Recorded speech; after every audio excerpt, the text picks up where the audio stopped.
از هر 5 نام تاجیکی 1 نام شاهنامه است.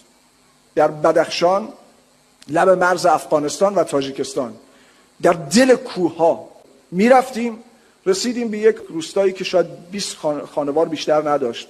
ما برای استراحت که چشمه آبی اونجا بود پیاده شدیم. در یه خانه‌ای باز بود. یک دفعه دیدم دختر بچه 3-4 ساله‌ای آمد دم در. من رفتم به سمت این دختر بچه، باهاش خوشو بش کردم، سخن رو آغاز کردم. یک دفعه دیدم صدای مادرش از توی حیاط آمد که گرد آفرید، به خانه شو.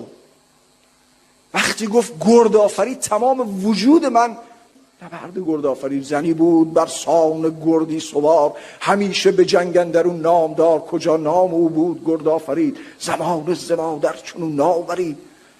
وقتی نامو شنیدم آمد گفتم که مادر چه دختر زیبایی دارید، و بعد گفتم چه نام زیبایی داره، و بهش گفتم که این نام رو شما خودت گذاشتی؟ گفت نه پدرم گذاشته. گفتم که شما میدونید گرد آفرید کی بوده؟ گفت ها میدونم، و 2 بیت از شاهنامه از گرد آفرید برای من خواند و گفت پدر ما شاهنامه میخونه، ما بچه بودیم شاهنامه میخونده و نام برادرم هم جمشیده.